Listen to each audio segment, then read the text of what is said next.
Tiempos interesantes. Con José Figueroa García. En la 10, Capital Radio.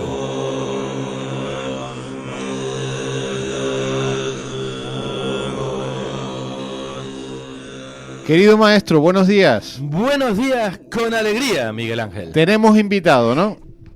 Tenemos invitado y además tenemos a un invitado muy interesante. Bueno, antes de nada agradecerle que haya venido porque viene de otra isla, ¿no? Viene, ¿de dónde viene usted, caballero?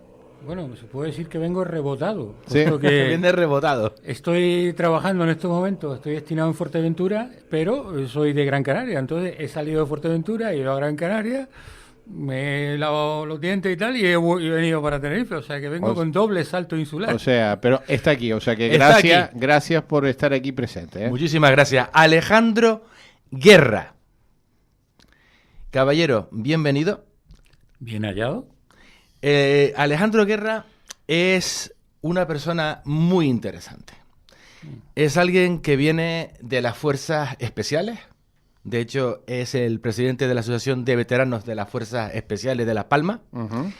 Es además máster en Seguridad, Defensa y Geoestrategia. Uh-huh. Y es el autor de un libro que prontamente verá la luz. Y es un libro muy interesante, del que vamos a hablar aquí, porque toca un tema que nos toca de fondo a todos. Y este libro se llama Canarias Vendida. Canarias Vendida. Canarias Vendida, así se está gestionando la entrega. Ah. ¿La entrega a quién? A ver, ¿le acercas el...? Acérquese al micrófono, caballero. ¿Sí? Ahora sí. Me acerco la alcachofa. Muy Bueno, bien. a ver, Canarias Vendida. Sí. Resumen de este libro, a ver. Básicamente el libro obedece en el máster que comentaba el compañero José. Bueno, pues me dio por de esto que dice, oye, tienes que hacer un trabajo fin de máster y tal, elige tema, tal y cual. Digo, bueno, y a mí de esto que me dio la pedra y dije, hombre, si en el corazón de Europa se ha conseguido desposeer a un estado de una provincia, Kosovo, absolutamente con todo en contra, o sea, la legalidad internacional, la costumbre o los pactos post Segunda Guerra Mundial que, digamos, que nos conjuramos todos los europeos en que no volviese a ser movimiento de fronteras en Europa por la fuerza, y 20.000 historias, y bueno, tenemos un estado en plena Europa que se llama Kosovo, reconocido por unos 120 países, aunque por ninguna institución internacional, que es importante el matiz. Además con una resolución todavía en vigor de Naciones Unidas que hablaba de intervención allí, pero manteniendo la soberanía serbia, en fin. Y dije, coño, si ha sido posible eso, pues ¿qué pasaría con Canarias? O sea, ¿puede haber algún paralelismo? ¿Podemos hablar de una kosovarización de Canarias? Y eso fue la pedrada inicial. ¿Qué es lo que pasa cuando tú te planteas una pregunta, ¿no? Un interrogante a nivel investigación o tesis? Pues que cuando empiezas a trabajar para buscar la respuesta, te surgen 20.000 preguntas más, lógicamente. Y a lo largo de esa investigación llegó un momento que me caí del caballo, ¿no? Digo, bueno, creo que sí, he oído campanas, pero esto no va de esto. Es decir, lo que pasó en Kosovo, que no tiene nombre, por otra parte, o sea, es un atentado frontal contra la ley internacional. Sin embargo, no podemos hablar de un paralelismo con Canarias. Es decir, Canarias sí que se dan una serie de circunstancias para que esa separación de nuestro Estado matriz, que en este caso es el español, o lo que queda de él, sea mucho más factible. A ver. ¿Por qué?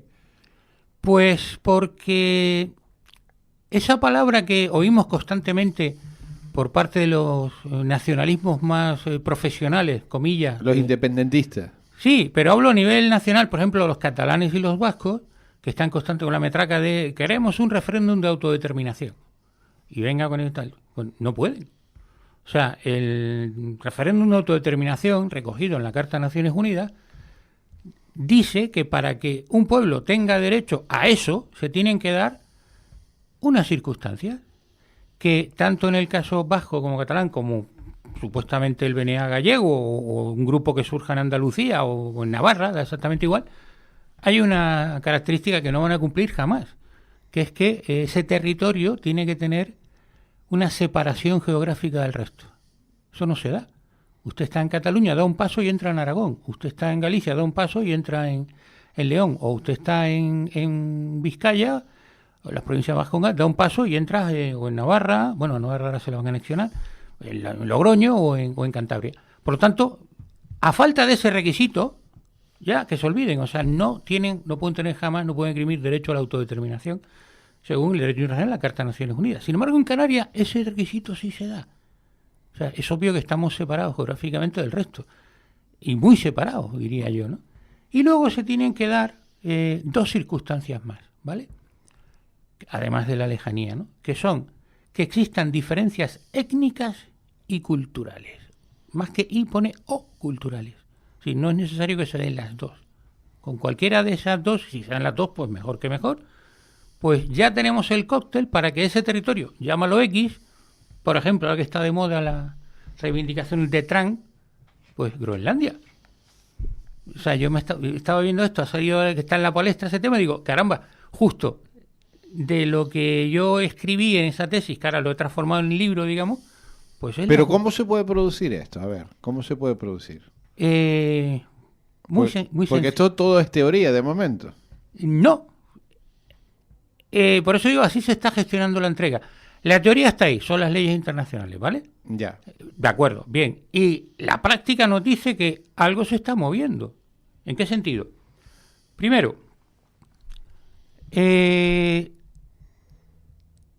existe un fenómeno que no es exclusivo de Canarias ni de España, que es exclusivo de lo que se conoce, hablo comillas, como mundo occidental, que es un crecimiento vegetativo negativo. Es decir, en Europa, prácticamente en toda Europa, hay excepciones, Hungría y tal, pero genéricamente, en Europa todo el mundo está viendo que están muriendo más personas que las que nacen, de personal autóctono. Bien. Por lo tanto, hay un fenómeno que en Canarias igual, pues cada año estamos muriendo más canarios que los que nacemos. Por lo tanto, está bajando, por decirlo de una manera, la población. Ahora mismo, el censo electoral en Canarias está redondeando 1.800.000 personas que tenemos derecho a votar cuando hay elecciones aquí, ¿no? Entonces, ¿cómo puedes conseguir que un territorio, como es el caso de Canarias, pueda esgrimir ante Naciones Unidas la figura, por cierto, no te lo dije antes, la figura de ese tipo de territorio se llama en el derecho internacional territorio no autónomo. Se define así, ¿no? Entonces, ¿cómo podría alguien decir, oye, que es que Canarias es un territorio no autónomo?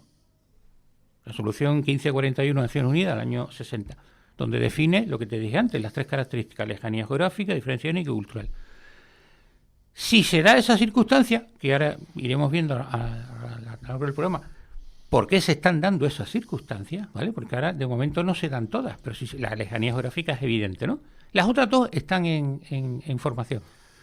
Si se da esa circunstancia, ese territorio no autónomo tendría derecho a pedir la autodeterminación, que es la resolución. ¿Pero quién la va a pedir? Porque de momento no hay nadie que la pida. Claro que no, porque todo este tipo de procesos requieren su maduración, ¿vale? A ver, todos estamos pendientes, hay demasiadas noticias últimamente que nos hablan del rearme de Marruecos, que Marruecos quiere ser autonomía canaria, vale, sí, es evidente.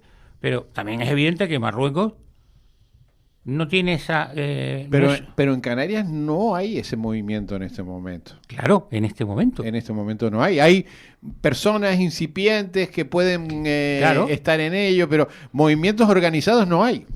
No, cuidado, movimientos organizados no.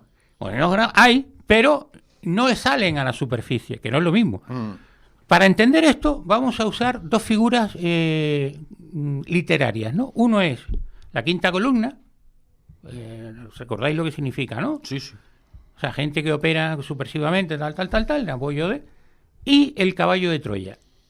Entonces, ¿qué es lo que está pasando aquí? Y ahora entramos ya al turrón, ¿no? Lo que tú planteas.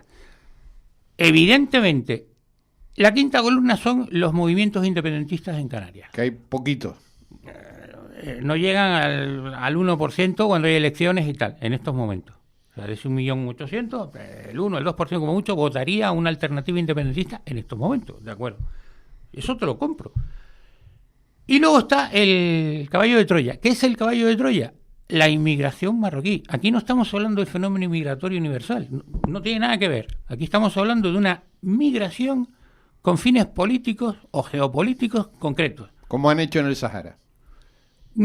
Pero al revés. Es decir, precisamente lo que no quieren es cometer el mismo error del Sáhara. ¿Cuál fue el problema de la ocupación del Sáhara? Que lo hicieron en contra del derecho internacional. Y no contaban que el pueblo saharaui no se iba a adaptar, no se iba a someter. Consecuentemente tienen un problema. Sí, yo he ocupado militarmente el territorio, de acuerdo, pero tengo que mantener 100.000 soldados permanentemente allí. Y eso me cuesta una pasta. Y la segunda derivada, como es una ocupación ilegítima, ¿vale? Ahora empiezan a ver los resultados económicos completamente perversos contra ellos, que es el Tribunal Europeo Derechos Humanos y demás ha anulado desde los acuerdos de pesca a las exportaciones de la agricultura, porque en el Sáhara hay agua. Es uno de los secretos. En el año 67 se descubrió una bolsa de agua fósil, que es brutal la cantidad de agua que hay allí.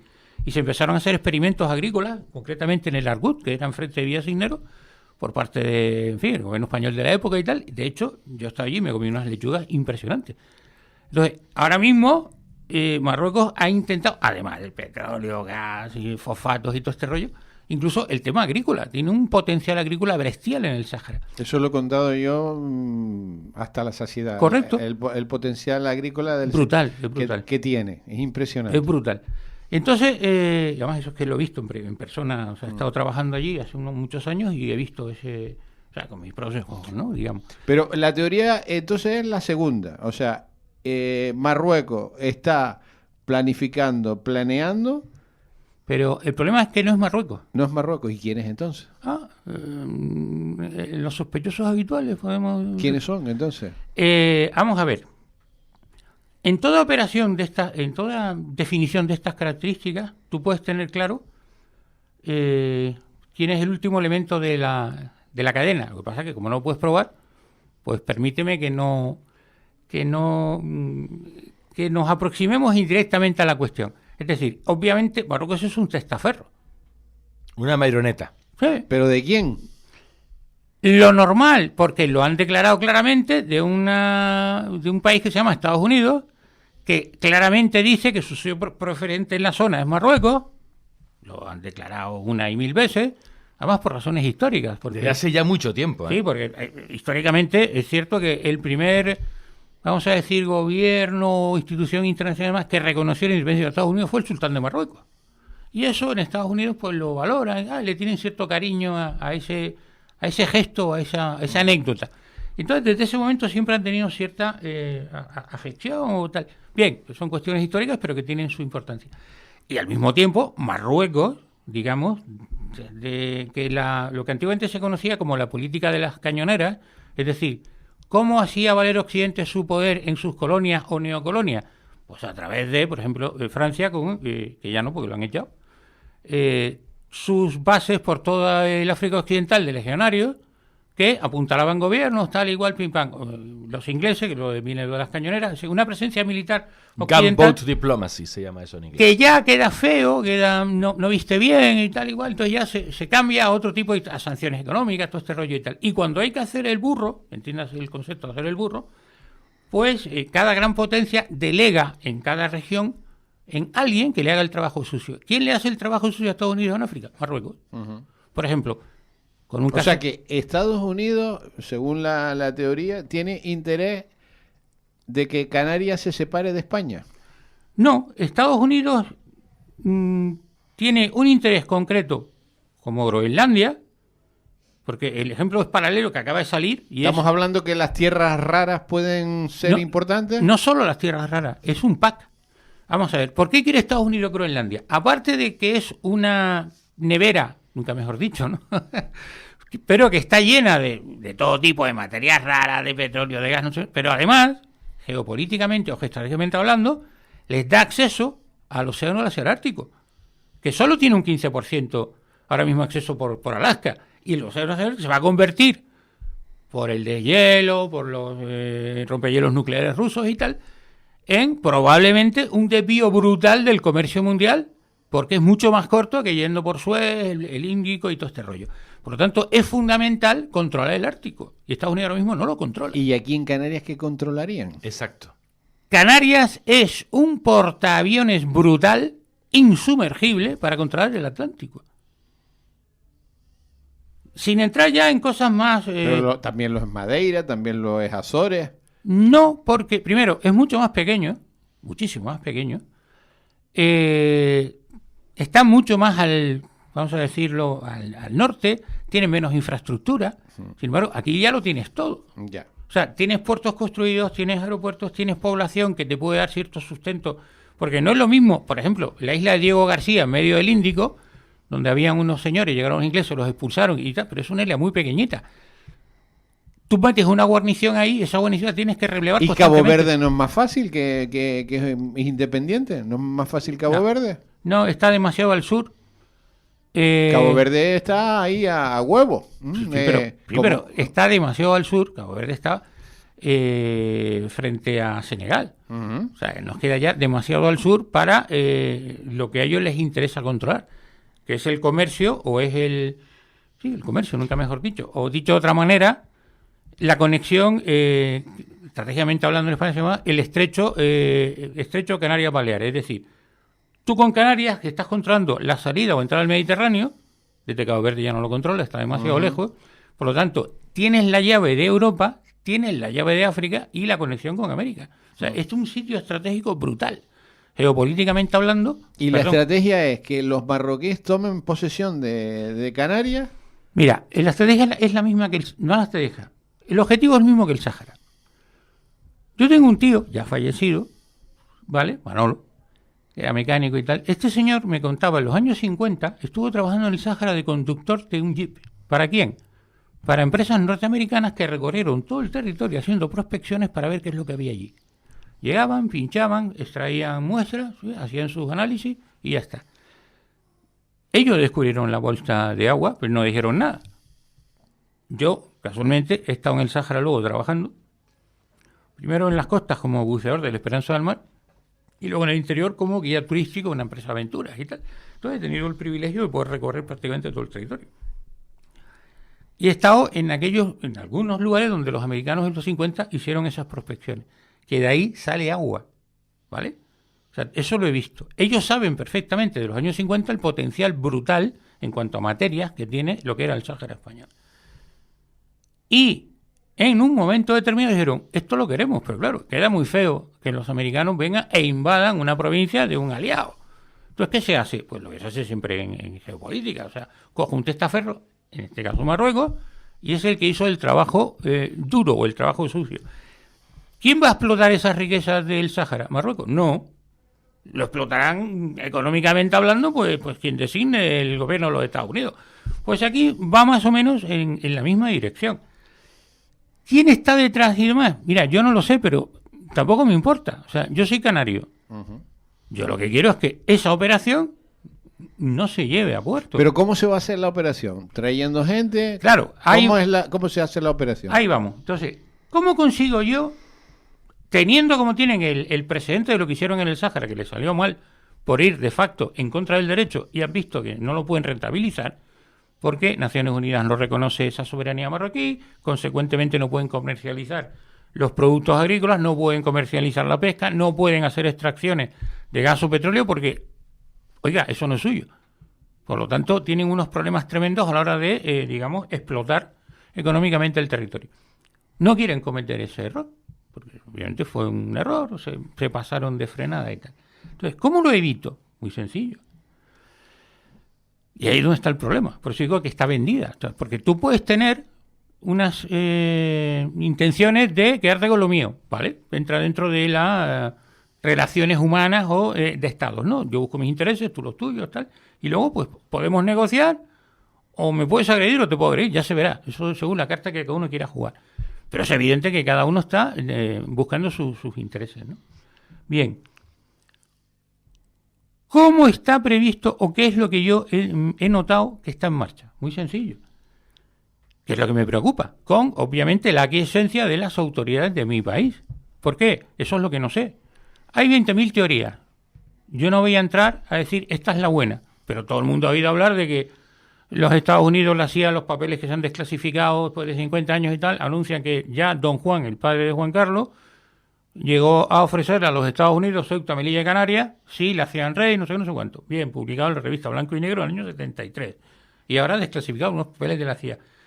En cualquier caso, don Juan no llegó a gobernar, no llegó a ser rey, por lo tanto, ¿será verdad o no? Es indiferente. Pero es una teoría basada en ciertos documentos que está ahí ese ofrecimiento. También se dice que su hijo Juan Carlos, siguiendo esa línea, pues decía, oye, si tú me haces rey de España, no sé cuánto, y me apoyas y no me montas el pollo, pues yo soy de Melilla. Otros dicen que Canarias también. No lo sé, me da igual, o sea, no me interesa. No me interesa, sí me interesa, pero como no lo vamos a poder saber nunca, o es muy difícil de saberlo, a mí lo que me interesa es el resultado final. Alguien ha dispuesto que esto deje de ser español y pase a ser otra cosa. Y a mí eso yo no lo quiero. ¿Quiénes son esos alguienes? Hombre, yo no lo sé, porque además no lo puedo saber. O sea, son historias que se salen de lo probable. Pero tenemos que hacer una parada, pero la pregunta la dejo ahí. ¿Cómo lo van a hacer? Ahí vamos a ver, pero tenemos que ir a publicidad.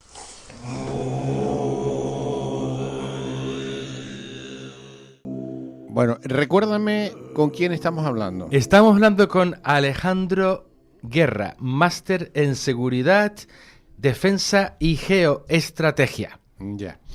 Bueno, y estamos, el tema es interesante. La pregunta del millón, ¿cómo lo van a hacer? Sí, perfecto. Vamos allá. Aquí es donde viene el turrón, ¿no? Dijimos al principio que el censo electoral en Canarias es 1.800.000 personas. Bien.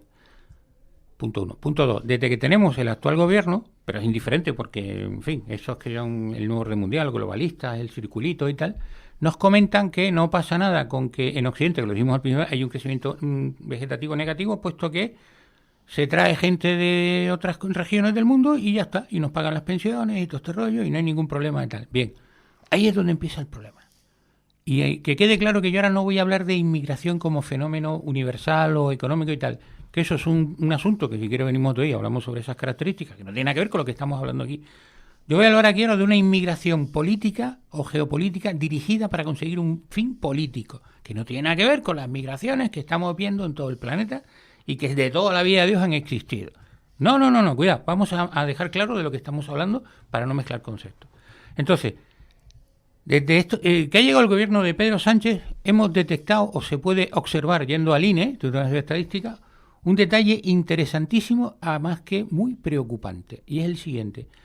Ellos han dicho, España necesita nacionalizar, es decir, entregar DNIs a 1.200.000 extranjeros por año. Lo que pasa es que, claro, no puedes empezar de golpe 1.200.000, entonces empezaron progresivamente. Empezaron en el 2019, pues entregando 700.000, luego 800.000, y van subiendo cada año aproximadamente unos 100.000 DNIs más. Bien, pero el objetivo es llegar a entregar 1.200.000 DNIs al año a ciudadanos extranjeros que residan en España y que se conviertan automáticamente en ciudadanos españoles con todos los derechos, deberes y obligaciones que eso supone. Bien, hay un dato que no digo que lo oculten, porque tampoco pero en cualquier caso, al que no se le da conocimiento, y es el siguiente, que es que desde que tenemos a este actual gobierno del Partido Socialista Obrero Español, 1 de cada 3 DNIs que estamos entregándoselos a ciudadanos marroquíes. Digo, coño, ¿y eso? Es curioso.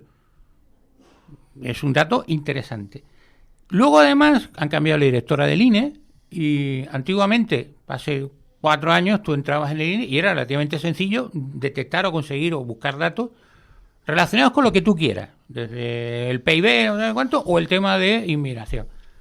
Ahora te vuelven locos, ahora es prácticamente imposible empezar a describir. Quiero saber cuál, o sea, es lo han enrevesado de tal manera que pierde mucho tiempo, pero al final lo consigue.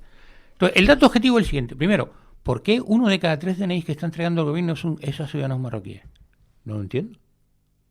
Segundo, ¿eso qué va a suponer o qué supone? Mira, hasta el año 2023 había 1.800.000 marroquíes con DNI español. ¿Vale? como nos ocultan y le dan 1000 vueltas al tema para que, oiga, pero dígame claramente a cuándo. Es un follón conseguir los datos, pero lo que sí es evidente es que eso está subiendo. Y de una manera interesante. ¿Qué eso qué quiere decir? Pues quiere decir que de aquí a X años, ¿cuántos años? Pues lo que quieran ellos regular con la espita de la entrega de DNI. Pero que tranquilamente de aquí al 2030,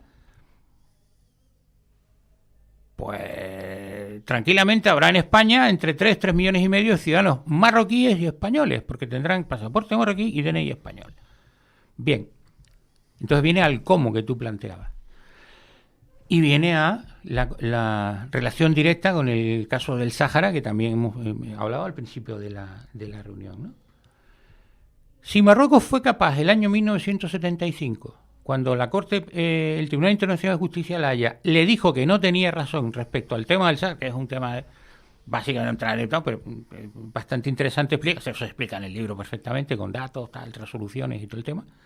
El caso es que cuando Marruecos intentó quedarse con el Sáhara a través de una declaración internacional del Tribunal Internacional de Justicia y le dijo que no había ninguna relación entre Marruecos y el Sáhara, que nunca ha habido pertenencia al sultán, no sé qué, no sé cuánto. ¿Qué hizo Hassan?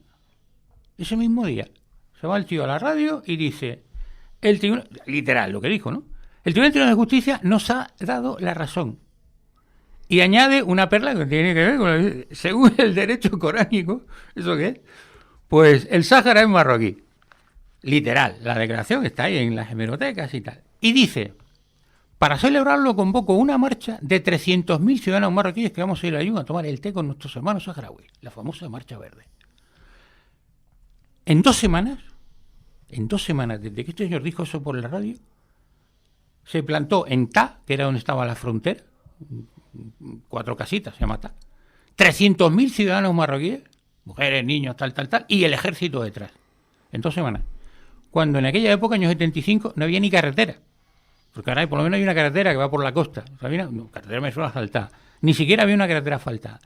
O sea, el tío o el Estado marroquí fue capaz de movilizar 300.000 ciudadanos. El ejército es obvio, el ejército está para eso. No tiene ningún mérito moverlo. Pero 300.000 ciudadanos en 2 semanas, montarlos en la frontera del Sáhara, atravesando de medio unos 300 kilómetros de lo que es el sur de Marruecos, que no hay nada. No hay poblaciones, no hay infraestructuras ni historia. ¿Tú me quieres decir a mí que no es mucho más fácil, dentro de X, ponle 5 años, que esa misma autoridad que ellos llaman el Maxen, ten en cuenta que el rey de Marruecos no solo es su jefe político, es su jefe religioso, se llama el comendador de los creyentes o sultán, es decir, que tiene un doble poder sobre sus ciudadanos, ¿no? Tú me quieres decir a mí que si el padre, el actual, en cualquier caso, si el rey de Marruecos fue capaz de en 2 semanas colocarte 300.000 civiles en medio del desierto, en una frontera armada, porque en el momento el ejército español estaba en la frontera, o sea, estaba desplegado, todavía respiraba el tío Paco y el orden de que aquello se defendería militarmente y todo este rollo. Y el tío los colocó allí. ¿No crees que es más sencillo que dentro de 3, 4, 5 años le diga a 2 millones de marroquíes que vengan a Canarias, que se empadronen en Canarias, que pasen a ser residentes en Canarias y consecuentemente votarían en las elecciones autonómicas, que sea, cuando toque? Si hemos dicho antes que y todo esto, dices tú, mandado por Estados Unidos. A ver, yo no sé quién lo manda, porque eso nunca lo podremos saber. Pero, ojo, quien dice Estados Unidos puede ser China o puede ser Israel. Ya. Porque si hay una característica interesante en esta cuestión es que Marruecos es como Turquía. Marruecos juega a todas las cartas. Es un país que tiene política exterior muy inteligentemente desarrollada. Sí, señor. Consecuentemente, no lo podemos subestimar. No, por supuesto. Entonces, y si no, que vayan a Marruecos ahora y vean cómo es el país. Sin duda. Que vayan.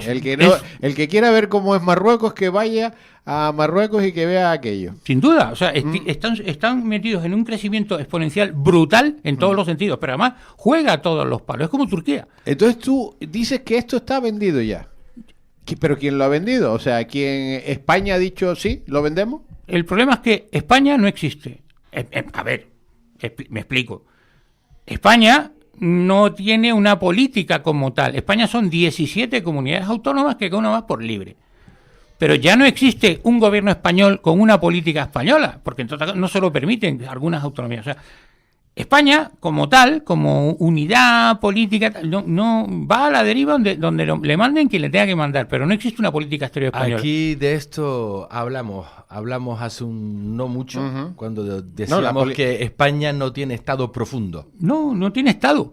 Mira, no tiene Estado profundo. No, no hay una dirección marcada para los próximos 50 años. Esto es una cuestión... que Marruecos sí, ¿eh? Hombre, es lo que estábamos diciendo. Marruecos cualquier país. Bueno, cualquier país no, pero Marruecos en concreto, su política exterior es para quitarse el sombrero. Cualquier país soberano. Ahí y serio. Ahí te lo compro. Cualquier país soberano y serio tiene política exterior a 50 años. Tiene una serie de objetivos concretos, inamovibles. Esté la izquierda o esté la derecha y no está en venta. Pero eso en España no ocurre. De esto hemos hablado. Pero hay algo, Alejandro, que... No, pero es muy importante que compartas, porque a mí me lo compartiste. Yo a esta sección la he llamado poniéndoselo fácil al enemigo, ¿vale? Porque me hablabas, además con detalles, con datos, de una serie de movimientos que se han dado, donde se han intentado desmantelar o se han desmantelado una serie de estructuras de defensa y de inteligencia. En Canarias. Ahí está. Vamos a ver. Háblanos de esto, porque esto es muy interesante, porque esto la gente no se entera, no sale. Bueno, pues eso estamos nosotros, para que se entere. Adelante, hombre, Alejandro. Sí, vamos a entrar entonces en temas concretos. Por favor. Que digo que la perla todavía no te la he contado, porque el tema de población lo hemos visto, lo entrevemos, es evidente. Pero vamos ahora a temas más materiales luego retomo, porque creo que la perla es otra cuestión, es el tema cultural. O es la llave de este asunto. Pero eso que planteas, sí, es fundamental. Primero, hable, por favor, al micrófono ahí. Sí, a la alcachofa, perfecto. A ver, es evidente, ya empezó esto hace mucho tiempo, cuando quitaron la Legión de Fuerteventura, cerraron las unidades de operaciones especiales que habían dos en concreto, una en Tenerife y otra en Las Palmas. En su momento, esto nos lo vendieron cuando entramos de lleno ya en la OTAN y tal, empezaron a reducir las Fuerzas Armadas Españolas, luego se quitó la mili, se puso un híbrido mitad profesional, mitad servicio militar, hasta que llegó el PP y dijo, no, fuera el servicio militar obligatorio y hubo una reducción brutal del ejército español, pero brutal. Cada X años, yo estaba todavía en el ejército cuando eso, plan no sé qué, plan no sé cuánto, y al final, ¿qué era el plan? Pues era reducir, cerrar unidades. Llegó un momento que, me acuerdo... Que en Europa ahora están haciendo lo contrario. Ahora quieren volver al servicio militar, exactamente. Aumentar y... Sí, porque los tiempos, efectivamente, pues son cambiantes. O sea, la realidad es cambiante, no es una foto, es una película. Y eso hay que tenerlo siempre muy claro. Hay que tener capacidad de adaptarse y de reaccionar a lo que esté pasando. Que cosa que el Estado español está demostrando que no, que está anquilosado, que no se mueve, pase lo que pase, no movemos ficha. Y recuerdo perfectamente que nos vendieron la burra, porque estaba yo en la unidad cuando llegó el papelito, una cosa que se llamó el plan Meta y tal, que decía lo siguiente, ¿no? En la introducción de ese plan de reforma del ejército, que va en línea de lo que decía José, ¿no? Dice, España renuncia a su tradicional eje de defensa, a su tradicional política de defensa del eje estrecho Canarias-Baleares, es decir, a las necesidades internas, ¿vale? Y nos entramos de lleno en un sistema de seguridad compartida, es decir, la OTAN. Y por ahí van los tiros. Es decir, tú, como nación, no puedes decir, yo renuncio a mi soberanía nacional, a mis intereses nacionales, porque entro en un club, y como entro en un club, el club que se encargue. Ese mismo club que en el Tratado de Adhesión ya te dijo, sí, muy bien, pero Ceuta y Melilla no entra. O sea, Ceuta y Melilla no están bajo el paraguas de la OTAN. No están. Hace año y pico hubo una reunión de la OTAN en Madrid. El momento ideal para decir, oye, me incluye Ceuta y Melilla. Ni se pidió. Entonces... ¿quién está representando mi gobierno? ¿Qué intereses está representando? Luego los míos, ¿no? Había una unidad que todavía existe, que intentaron desmantelar. Sí, pero... Por favor, háblanos de esto. Ahí vamos. Entonces, aparte de cuando el famoso plan aquel tal, que fue cuando quitaron la Legión de Fuerteventura, las unidades de operaciones especiales, todo este jaleo, seguimos teniendo los F-18 como la defensa de nuestro cielo, un avión que tenía ya prácticamente 30 años. Es decir, no sé, ¿no? Esto es un poco preocupante. Yendo al turrón, es más, te voy a dar un dato que esto sí que es no sé si se ha hablado, pero es actual. Por ejemplo, Canarias, la defensa antiaérea descansa sobre un regimiento de artillería antiaérea. ¿Vale? Un regimiento de artillería antiaérea. Específicamente. Antiguamente en Canarias había un regimiento de artillería que se llamaban artillería mixto. El de Tenerife y Las Palmas, que era una mezcla de artillería de campaña y antiaérea. Ahora ya se ha especializado al tal tema que la artillería de campaña, los cañones de toda la vida, está en Tenerife y el antiaéreo está en Las Palmas. Por cuestión obvia, porque está la base aérea de Gandó, que es donde descansa nuestra defensa aérea, ¿no? Bien, pues este regimiento de artillería antiaérea tiene desplegados prácticamente la mitad de sus efectivos, no me refiero de personal, sino de medios, que son los misiles NASAM, suecos, buenísimos, en Letonia. Perdón. Es decir, en estos momentos, y lo puedo decir porque todo el mundo lo sabe, o sea, todo el mundo que está metido en el ajo. En el ajo. En el mundillo. O sea, no estoy ¿Tú destapando. habías oído esto? No. Un secreto militar. A ver, los misiles NASAM de fabricación sueca, que son una maravilla. Son muy buenos, sí. Son muy buenos, ¿vale? Que son los encargados de la defensa aérea de Canarias. Nuestro paraguas. Nuestro paraguas que no está tenemos, en Letonia. No tenemos defensa en Canarias. La tenemos disminuida. Disminuida. Porque hemos desplegado en Estonia, Letonia, el rollo este de Rusia, que es muy malo Putin y tal y cual, y hemos dejado prácticamente en cuadro o a mitad nuestra capacidad de defensa aérea. Eso es un disparate. Eso es un auténtico disparate. Bueno, pues en estos momentos estamos como ejemplo práctico de qué va esto, ¿no? Sí, por el famoso club que se comparte la defensa. O sea, que somos nosotros los que compartimos, no ellos. Efectivamente. O sea, básicamente, en vez de traer aviones letones, le damos nosotros los misiles. O sea, es un disparate, pero eso está pasando. Y luego me hablabas de una unidad... Está pasando ahora. Que intentaron cerrar, que sí, creo que estaba en Los Rodeos. Correcto. Háblanos de esto, por y favor. luego... Háblanos de esto, porque lo que se intentó y lo que ocurrió y por qué. Bien. Por favor. Mira, te voy a dar un entrante a esa noticia, un entrante histórico, para entender la importancia de esa noticia que tú estás tirándome de la lengua para que lo digas. Sí, pero porque es que es importante pero y porque es noticia. En prensa. Pero es importante no que salga en prensa, sino que se explique lo que se intentó, ¿no? Mira, en los años 70 hubo un momento muy interesante de las tres fases que ha tenido el independentismo canario, la inicial de Secundino Delgado en Cuba, Venezuela y tal, que era una independencia de carácter hispanoamericano, como la emancipación de los antiguos virreinatos y tal y cual. Hubo una segunda fase que fue la del M. Payá, un tal Cubillo, que el tío derivó, cambió y dijo, no vamos a ir por el rollo hispanoamericano, sino vamos a ir por el rollo africanista, como África, tal, Aguá, todo este rollo, y lo hizo muy bien, hay que reconocerlo, y consiguió una serie de resoluciones de la Unidad Africana diciendo que sí, que esto era una colonia y que estaba sometida, no sé cuánto.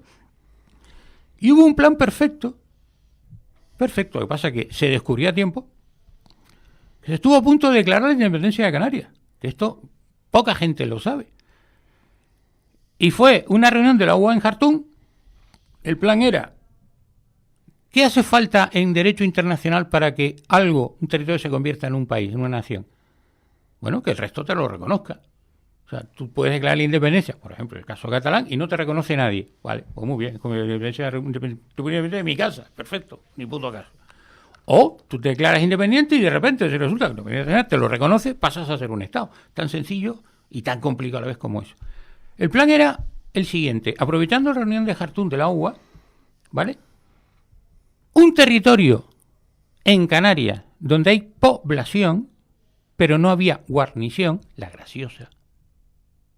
El plan era desembarcar en La Graciosa en 2 pesqueros, una serie de personas armadas, hacerse con la isla, que era muy sencilla, estamos hablando de una época de 400 habitantes y un policía municipal de Teguise que va en comisión de servicio cada 6 meses.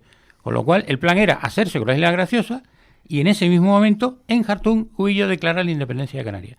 Políticamente hablando, para que te puedas declarar la independencia necesitas tener un territorio, La Graciosa, y una población, los 400 señores que estaban allí. A partir de ahí te lo reconocerán o no. Pero si tú tienes esos 2 requisitos, tú puedes hacer esa declaración. Imagínate el show que hubiese sido, de repente, en plena reunión de la UOA en Jartum, que la mayoría hubiese dicho, venga, reconocemos la independencia canaria. La hemos liado. ¿Eso cómo se paró? Pues eso se paró porque se llegó a conocer el plan y se desplegó una unidad de operaciones especiales en La Graciosa para darle la bienvenida a los señores estos que venían desde Argelia para hacer... Porque fueron... Dieron la vuelta. Porque obviamente... Había alguien esperándole. Había gente... Y se les dijo, sí, majete, que no hay un policía municipal. Hay una unidad... Hay una compañía de operaciones especiales que os está esperando, como puedes comprobar, con los brazos, con una bienvenida especial. Con los brazos abiertos. Y entonces se dieron la vuelta. De ahí la importancia de tener in situ ciertas unidades que te garanticen esa flexibilidad, porque además la inserción... Y potencia de fuego. Y además, control, porque estamos hablando de acciones políticas, no militares, no había una guerra abierta. ¿Cuál es la diferencia de una unidad de operaciones especiales del resto? Que la unidad de operaciones especiales es una unidad que está preparada para hacer intervenciones políticas, es decir, le hace Perejil. Hay que recuperar la soberanía de Perejil, pero no puede haber bajas. ¿Vale? Se diseñó y no hubo una sola baja marroquí. Un tío que se torció un tobillo. Ya está. Pero nuestro. O sea, la única baja fue que fue un cabo primero, un chaval de puta madre, un tío que lo conozco, que debido al viento que hubo ese día brutal, hubo un esto de viento, el helicóptero se elevó más de la cuenta, el tema de la iniciación era saltando desde el helicóptero a tierra, y pues claro, el piñazo que se metió fue cojonudo, se destrozó la pierna. Pero eso fue una baja nuestra, pero a ellos no podían tener ninguna baja, o sea, no podíamos eliminar a ninguno, y así se hizo. O sea, se montó de tal manera que se les... Esa es la diferencia. ¿Tenemos esas unidades en Canarias? Es que a esto iba yo. Ahí voy. Ahora mismo tenemos una unidad que se puede equiparar a esa. Sí, el GRS-8 que está en Los Rodeos. Bien. Ha salido en prensa, porque salió a principios de año, la intención del Ministerio del Interior de disolver esa unidad. Y o sea, que la única unidad que hay de efectivos de las fuerzas especiales que podría darle una bienvenida equivalente a la de La Graciosa, se lo querían llevar. No o en cualquier... Que puede hacer acciones de carácter político, discreto, o como quieras llamarlo, y con guante blanco, sin tener que hacer el burro. O sea, tú no puedes repetir... Y se lo han querido llevar, ¿y qué ha pasado? Nos quedan 5 minutos. Tenemos 5 minutos. Tenemos que ir a la Perla ya. Pues vamos a la Perla. Venga. Eso se paró, gracias a Dios. Hubo una reacción, que es lo que yo pido en el libro, que haya una reacción. ¿Cuál es la Perla por eso digo que se está gestionando la entrega? Mira, para conseguir la diferencia étnica es evidente. En su momento empanaron aquí a un número indeterminado de ciudadanos marroquíes y españoles, y ya tienen la mayoría. Vale, ganan las elecciones autonómicas y entonces piden a Naciones Unidas que se ponga en marcha la 1541, que es decir, esto es un territorio autónomo. Porque lo es, estamos lejos y hay diferencias étnicas. Pero también van a alegar lo del tema cultural. ¿En qué sentido? ¿Os suena el rollo Amasic? ¿El rollo qué? Amasic. Amasic. Sí. ¿A ti te suena? Amasic. Me suena, pero a ver si nos lo explica. Sí, a ver, desde hace unos años para acá, en todos los eventos culturales que se desarrollan en Canarias, te ponen un palote vertical con 2 semicircunferencias, una para arriba y otra para abajo, y te lo dejan colgar por ahí en medio. Y te dicen, esto es el símbolo Amasic, el símbolo internacional Amasic. Amasic sabéis lo que son, los pueblos bereberes, Norte de África, tal. Que es como los kurdos, es digamos un pueblo sin Estado, o sea, además que hay prácticamente... Por lo que estás contando, sin Estado por ahora, ¿no? No exactamente, porque igual que los kurdos se usan a los pobres como piezas de ajedrez, como peones. Sí, como peones o cabezas y tal. ¿En qué sentido? ¿Sabían ustedes que se desarrolló, y solo se ha hecho una vez, un primer Congreso Mundial Amasic? Para dar voz a todos estos pueblos que están en diferentes naciones, tal y cual, todo rollo, con una cultura, una historia, tal. Eso fue en el año 95. ¿Saben ustedes dónde? En Canarias. En Tafira. Coño, ¿y eso? Pues en Tafira se ha celebrado, de momento, el primer Congreso Mundial. En el libro explico perfectamente en qué consistió, quién lo organizó, qué se debatió ahí, tal y cual. A partir de ese momento, si observas, en todos los carteles de una feria de artesanía, un concurso de timple o no sé qué, en muchos de ellos que organizan cabildos o gobierno autónomo, te aparece el palote Amasic por ahí en medio, en una esquina, arriba, abajo, tal, pero te lo ponen. Por lo tanto, vamos a la tercera condición que dijimos al principio para declarar un territorio autónomo: diferencias culturales. Nosotros mismos nosotros mismos, nuestras autoridades, lo han puesto sobre la mesa y lo han puesto a huevo. ¿Vale? Por lo tanto, ¿cómo va a ser si no paramos esto? Pues muy sencillo. Se meterán 2 millones de marroquíes que son ciudadanos españoles, tienen DNI igual que tú y que yo, nada que objetar desde el punto de vista legal, se van a enfrentar aquí. Otro dato importante, datos. Históricamente hablando, el extranjero que más casas compraba en España era el inglés. Porque se jubilan aquí, en el Levante, tal, luego en Canarias, tal y cual. Y luego llegó el Brexit. Bueno, pues sí, pero da igual, pero siguen viniendo para acá que es más barato. Sin embargo, ahora mismo ha sacado un estudio el INE, bueno, ha sacado, alguien lo descubrió y lo publicó. Siguen siendo los ingleses los que más casas compran en España, pero en segundo lugar, ¿sabes quién está? Marruecos. Y Marruecos no aparecía en el ranking hace 10 años. O sea, no estaba, no. Y en concreto en Canarias, en algunas islas, es Marruecos el primer nacional extranjera que más casas está comprando. ¿Y esto? Pues evidentemente, vía piso patera, hay que empadronar a esos 2 millones de personas cuando llegue el momento. Luego, la infraestructura ya se está montando. ¿Me siguen? Sí. Luego ya tendríamos diferencias étnicas con esa población que va a ir viniendo acá y las culturales, que ya se hemos puesto a huevo en el 95, con el palote y el discurso amasí, el rollo, buen rollito amasí, los aborígenes canarios eran amasí, y entonces pues nosotros... Sí, somos... la conexión bereber. Correcto. La conexión bereber. Bueno, y eso me preocupa muchísimo, porque tú puedes ver un indicio no te vuelve loco con eso, pero es que no es un indicio, es un mar de indicios. Pero es que además no puede ser, porque esa entrega de DNIs a ciudadanos marroquíes es ilegal. Me explico. Un marroquí no puede renunciar a su nacionalidad. Y no puede obtener, consecuentemente, una doble nacionalidad de un país que, el caso español, un marroquí que quiera tener DNI español tiene que renunciar a la nacionalidad. Expresamente. No lo hacen, porque nadie se lo pide.